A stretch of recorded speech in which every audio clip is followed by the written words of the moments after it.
بسم ربك الذي خلق خلق الإنسان من علق اقرأ وربك الأكرم Assalamu alaikum warahmatullahi wabarakatuh. Rabbi shrah li sadri wa yassir li amri wahlul uqdatam min lisani yafqahu qawli. Welcome back, dear brothers and sisters.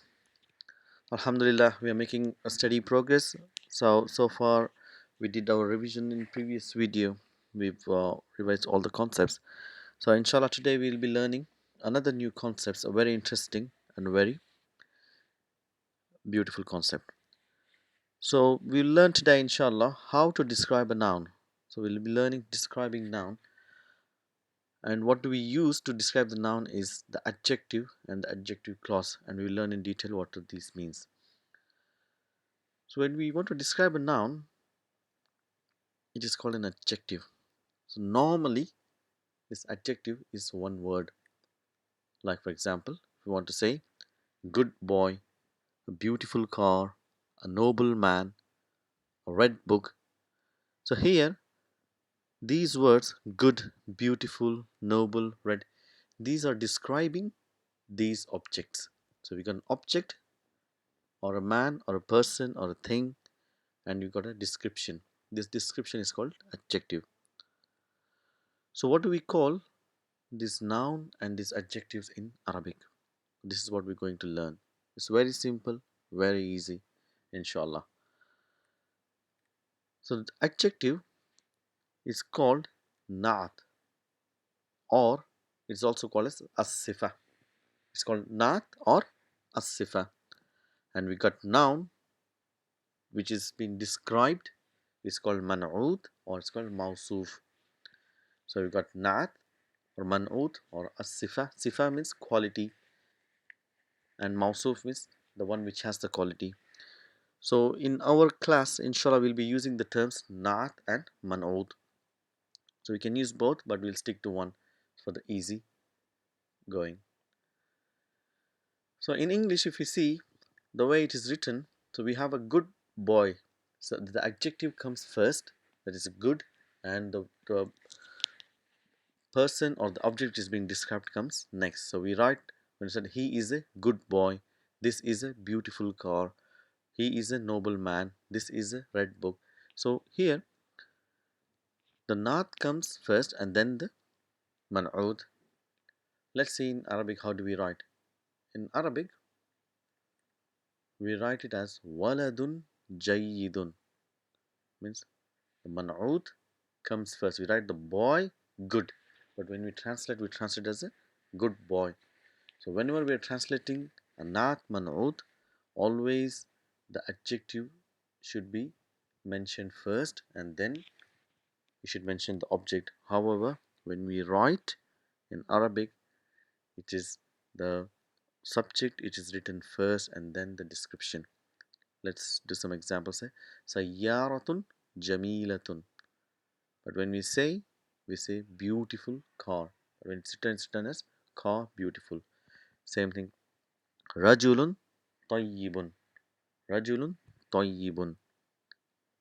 A noble man, a good man. Kitabun ahmarun. Ahmar means red. Red book. So these naat and man'ud, they have got a relationship as well. So like we have learned so many different relationships: jar, majroor, mudaf, mudaf ilayhi, badal, and ismul ishara. So this is a naat man'ud. So even these two have special characteristics which is very easy to identify. The adjective or the naat, it acts like man'ud in all properties. So what are those properties? We know man'ud is a noun, and this man'ud will have four properties: status, number, gender, and type. And the naat will exactly copy man'ud in all these four characteristics. If the naat has dhamma, fatha, kasra, the man'ud, if man'ud has dhamma, fatha, kasra, the naat will also have dhamma, fatha, kasra. It will follow exactly the same vowel sign ending. So they both will have same vowel sign. If man'ut is singular, the naat will also be singular. If the man'ut is dual, the naat will be dual. If man'ut is plural, the naat will be plural. The description will be using a plural. So this is how you know it copies in every way. So if man'ut, if the noun or the subject is feminine, and the descriptive word will also be feminine, the naat will also be feminine. And finally, if the man'ut or if the noun is indefinite, the naat will also be indefinite. So it is like it will copies everything. It will copy its status, copy its number, copy its gender, copy its type. If you see two nouns and they're matching in all these four characteristics, then we know one is naat and other is man'ut. Let's do some examples, inshallah. So if you see muhandisun shahirun, so this is not a sentence because we see we have two nouns having indefinite vowel signs. So then we have to understand, so what is this? So we know mubtada is definite, but you have an indefinite here, so it's not mubtada. So we're telling engineer famous, but when we translate as famous engineer. Tufahatun is an apple. Lazizatun means tasty. You say tasty apple, not man'ud. And if you have a definite noun here, al-madinatu, al-madinatu, and you have al-kabiratu, a big city. So because if you see here, both the nouns have exactly the same type, same gender, singular, singular. So everything is matching. Then that is naat and that is man'ud. So we'll translate as a big city, the big city. So we know, like when we say al-madinatu al-munawwaratu. So we say madinatul munawwara means enlightened city. So munawwara, al-munawwara is naat and al-madina is the man'ud. Rajulun faqirun, rajulun faqirun. If you see, both the nouns have the same status, number, gender, type, indefinite, indefinite, single, single, masculine, masculine, that is naat and man'ud. So we translate as poor man, a poor man. So now we do some sentences with naat and man'ud, inshallah. هذا مدرس جديد. This is a new teacher. Jadid means new. Qadim means old. So we'll say this is a new teacher. We will write as هذا مدرس جديد. But when you translate, we say this is a new teacher. So al-qalamu, the pen, fi, harf jar, fil haqibati. Haqiba means bag. So we're telling the pen is in bag. But if you want to say more about the bag, then we'll bring the adjective first. When we translate, we say as-saghira. Saghira means small. The pen is in small bag. Al-qalamu fil haqibati saghira. Saghirati. If you see kasra, kasra, al, it matches everything. Feminine, feminine. Case ending matches. Definite type matches. Gender matches. Everything matches. That is naat and man'ud. This is how we recognize naat and man'ud. Al-kitabul qadimu. So naat can be attached to any word, whether it is mubtada, whether it is khabar, or it is coming as a mudaf ilayhi. So anywhere the naat can come. But to remember, so when you see a noun which is copying all the characteristics, then we know that is naat. When we've learned that jar majur has got different signs, mudaf ilayhi has got different sign, badal has got different signs. So now this has got its particular sign. So there should not be any confusion, inshallah. Al-ma'u fi ka'sin maksurun. Ka's means is cup. Maksur is broken. So when we translate, we say al-ma'u, the water. Ma means water. Ma'u fil is in broken cup. Dakhala Ahmadu. So we use a verbal sentence. Now we're using nominal sentence. Jumlatul ismiyah. Now we'll use it Jumlatul fi'liyah. Dakhala Ahmadu. Ahmad entered Where did he enter? In building. But you're describing the building here. Kabir, in big building. So we say Ahmad entered in big building. دخل أحمد في منزل كبير. العصفور. عصفور means sparrow. So we're telling al-usfuru طير جميل. Sparrow is a beautiful bird. A beautiful bird. So just know some more sentences here. هذا طريق مزدحم. مزدحم means busy, crowded. So we're telling طريق means road. So this road is crowded. We say هذا طريق مزدحم. This is a busy street or a crowded street or crowded road. الغرفة النظيفة. A clean room. الغرفة, the room. النظيفة, clean. So we don't translate the clean. We say, because it's just following the mal'ud, say the clean room. So here we got some exercise where we need to bring Na'at, Ahmadu, Tajirun. Here we got what type of Na'at we need to use in the blue here. We are trying to say Ahmad is a rich merchant. Okay, so we know what rich means. Rich means ghaniyun. So we have to match the status, number, gender, type here.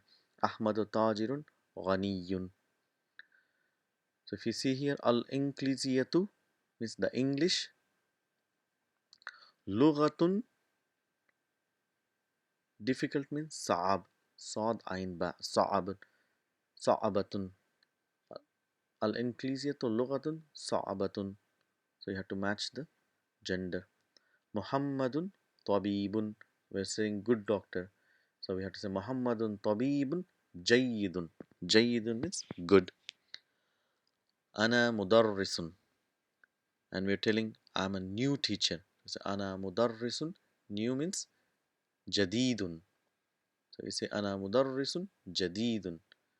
At-tufahu fakihatun. Tasty means lazizun. But we have to use a feminine word. So we say lazizatun. So if you have to say ad-dajaju, the jaju is a masculine word. So you say ad-dajaju lazizun. But you say at-tufahu fakihatun lazizatun. But if you have to just say at-tufahu lazizun, but we are using a feminine word here, fakihatun lazizatun. So we'll do a little bit question. Antano, anta talibun. Here lazy. So lazy is kaslanu. So we're telling anta talibun kaslanu. Are you a lazy student?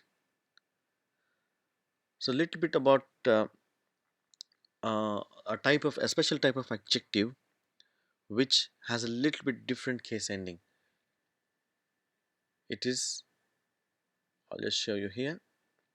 So we are here. If you see the answers, anta talibun kaslanu. So you see single dhamma. We don't say kaslanun. Why is that? We have learned that whenever there is on a natural state you have a single dhamma, it is a diptote. So this is a diptote. Why is it a diptote? Because the adjectives of feelings, like what we feel, hungry, thirsty, happy, angry, these feelings in Arabic, these are the words, the adjectives which will have a single dhamma, and they are diptotes, like atshanu, thirsty, jaw'anu, hungry, mal'anu, mal'anu is full, ghadbanu, angry, farhanu, happy. So these are the adjectives which are associated with feelings, like rahmanu. So these are the words which are diptotes. So now we know three types of diptotes. We know that the name of females are diptotes. Now we know that the names of foreign origin other than Arabic names are diptotes. And now we know that the adjectives which express feelings, they are all diptote. So another simple exercise we got here. So here we need to bring man'ud. We got naat here, so we have to bring a suitable man'ud. So it gives us more practice, inshallah. So here we're saying al-ʿarabiyyatu. Now we got sahlatun is easy. Sahlatun. It's not sahl because it's a feminine or man'ud. Al-ʿarabiyyatu lughatun sahlatun. So everything has to match in a sentence. The whole sentence. Remember we said the whole sentence will have its own gender, femininity or masculinity. So ana, we say qadimatun, old teacher. So which type of teacher we use? Mudarrisatun. Ana mudarrisatun qadimatun. Same vowel signs. Muhammadun, merchant is tajir. Tajirun ghaniyun. So this is, we got answers here. If you can write and practice, inshallah. So this is naat and manood. So they come together, same status, gender, number, type. It's easy to remember and easy to recognize, inshallah. So now we're going to the next section. So here we're trying to learn and what is called an adjective clause. What does it mean? What does clause means? Clause means simply it is a group of words. Remember, adjective is one word. A clause is a group of words in which it has a subject and a phrase. So let me give an example so you understand better. So here we are telling pizza. We are describing pizza, which most people love. Which most people love. So we are telling about pizza, which most people love, is not very healthy. The pizza which most people love is not very healthy.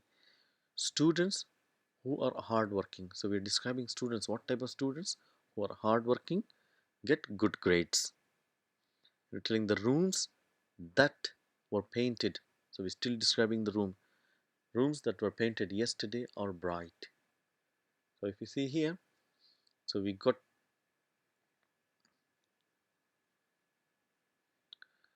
a description, but it is not one word. It is like a sentence in itself, in which you've got a subject and you've got a phrase. So this is called an adjective clause in English. So what do we call it in Arabic? In Arabic, it's called a murakkab, is a combination.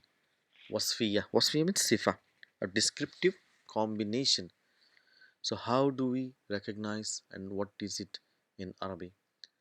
So if you take these examples, so we said that an adjective clause has a subject, and this is the subject, which, who, that. These are the words which form the subject of that combination, and this is called. And instead of these three words, as I said, Arabic simplifies everything. What we use is, we use alladhi. Alladhi means which, it means who, means that. It can mean anything. It is which when we use it with objects, and it is translated as who when we use this alladhi with human beings, and it is that if it is in combination for both, depending on the sentence where it comes. So what is this alladhi called? Alladhi is called ismu mausool. Ismu mausool. So this is what a descriptive word. Descriptive word is called ismu mausool, and the subject, a phrase that was a subject, is called ism mausool, and after the subject there is a phrase which describes that subject. So in English we call it a phrase, and what do we call it in Arabic? It's called SILATUL MOUSOOL. SILATUL MOUSOOL.